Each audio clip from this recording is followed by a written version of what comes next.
তাই যে মাটির প্রদীপ বানাচ্ছি, 14টা প্রদীপ বানাতে হবে। প্রদীপ কিনে আনা হবে, তারপরেও আমাদের বাড়ির, হ্যাঁ মা কাদা, আমাদের বাড়ির নিয়ম আছে যে মাটির 14টা প্রদীপের মধ্যে 7টা প্রদীপ তুলসী তলায় দিতে হবে আর 7টা হচ্ছে জলে ভাসাতে হবে।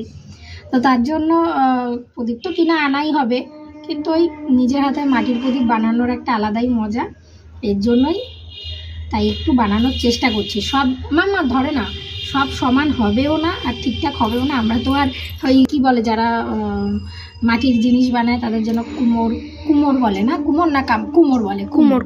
তো আমি তো আর সেই কুমোর না, এর জন্য যতটুকু পারছি করছি। ওই কোনো মতে একটু হলেই হলো, বোঝা গেলেই হলো যে এটা প্রদীপ, এই আর কি।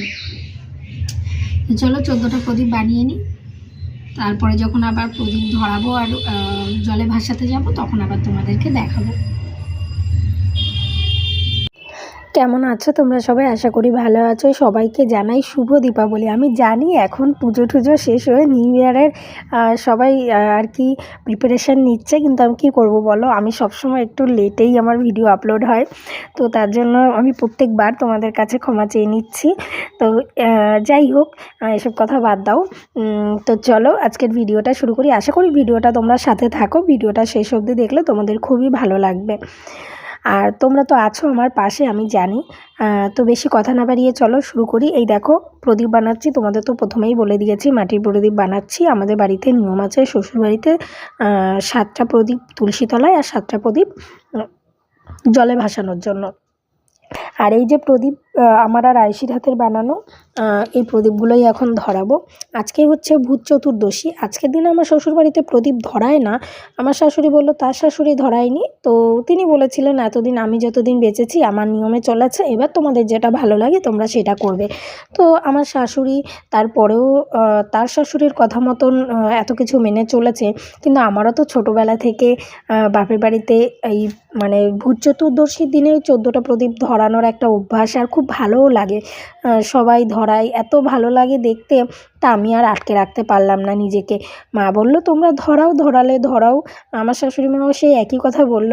তা আমি আর মানে ওদের যেটা নিয়ম সেই জিনিসটা করিনি, আমি এমনি একটা থালার মধ্যে 14টা প্রদীপ দিয়ে এক জায়গায় ধরিয়ে রেখে দিয়েছি। ইচ্ছা প্রদীপ ধরানোর, তাই।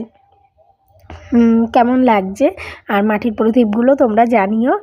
যতটা পেরেছি করেছি, একটু চেষ্টা করেছি আর কি। আর এটা হচ্ছে রাত্রে ডিনার। সেদিন রাত্রে হচ্ছে দাদা বিরিয়ানি নিয়ে এসেছিলো, সেটা আর আমি একটু খেয়েও নিয়েছি। আর এটা হচ্ছে পরের দিনের ভিডিও, মানে এটা হচ্ছে কালী পুজোর দিন।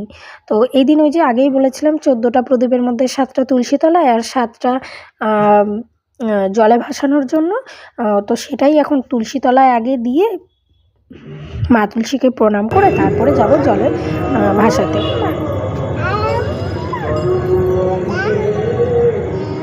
ওই ওরেই দিয়ে দাও, নালি পাশে এক জায়গায় দিয়ে দাও।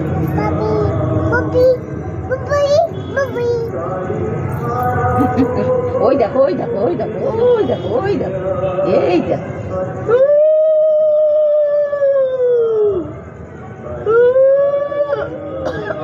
গলার জ্বালায় আমার কিছু হয়নি। উলু দে, উলু দে, উলু দে। আর এখানে না ভিডিওটা করার মতন বাড়িতে তখন কেউ ছিল না, এর জন্য এক জায়গায় ভিডিও ক্যামেরাটা রেখে ফোনটা রেখে ভিডিও করছি, আর বারবার দেখছি যে ঠিকঠাক ভিডিওটা আসছে কি না। একা হাতে ঠিক করে উঠে পারছি না, এর জন্য মনটা আমার জন্য ফোনের দিকেই পড়ে আছে।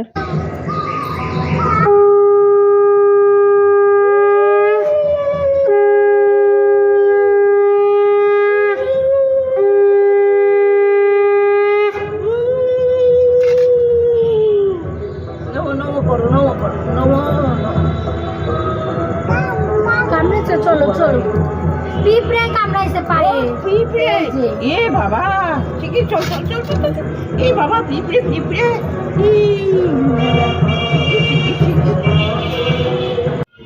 বাড়ির পাটটা চুকিয়ে চলে এসেছি পুকুর ঘাটে। আমি আর বিশ্বজিৎ একাই এসেছি, মেয়েকে আর আনিনি।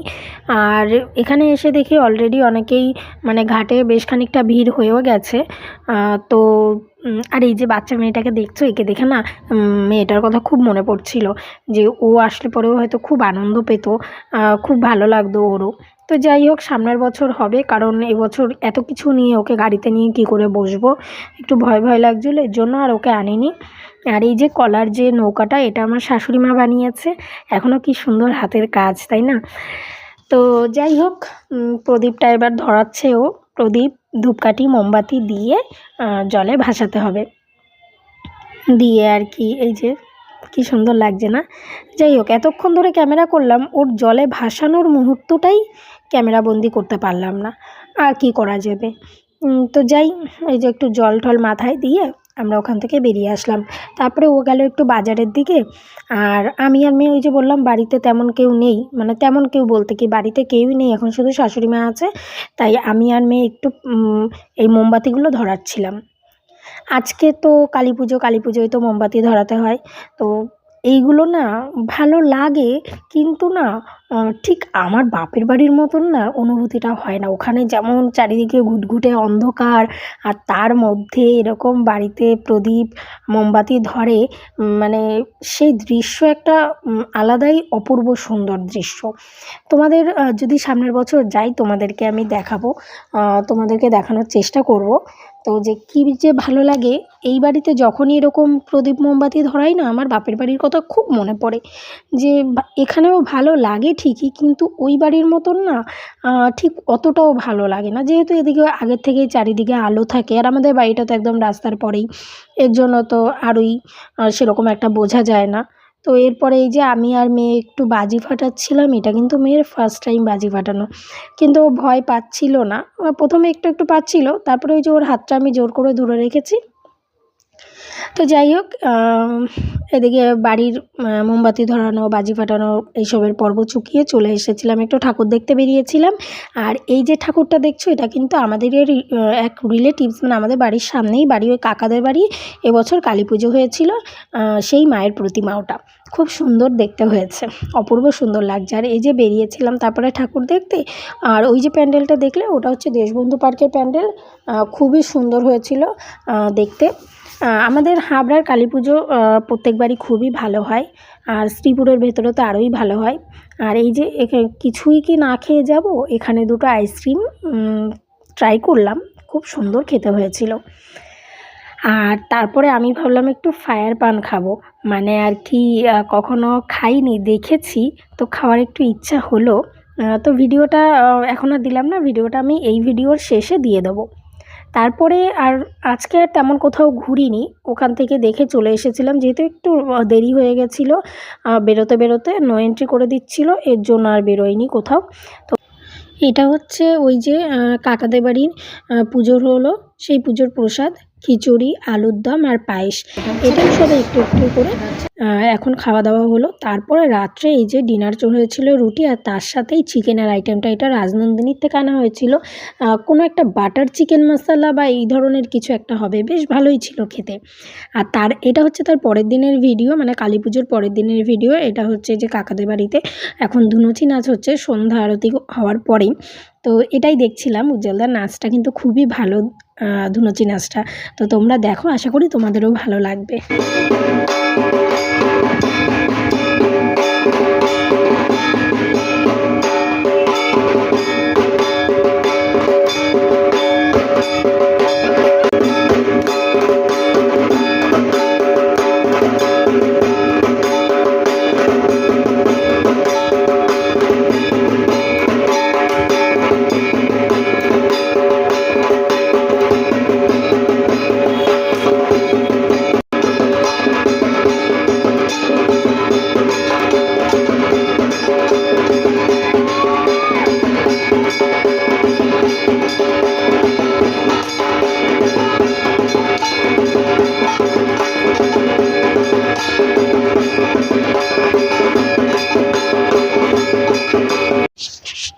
আর এই যে ধুনুচি নাচের পরে ওখানে ধুনুচি নাচ দেখে তারপরে আমরা বেরিয়ে পড়লাম ঠাকুর দেখার উদ্দেশ্যে।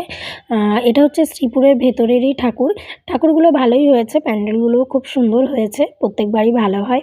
তো এখানে এই যে বিশ্বজিৎ, আমি আর পায়েল এসেছিলাম, মেয়ে আমাদের সাথে ছিল না। মেয়েকে নিয়ে মা আর বাবা বেরিয়েছিল।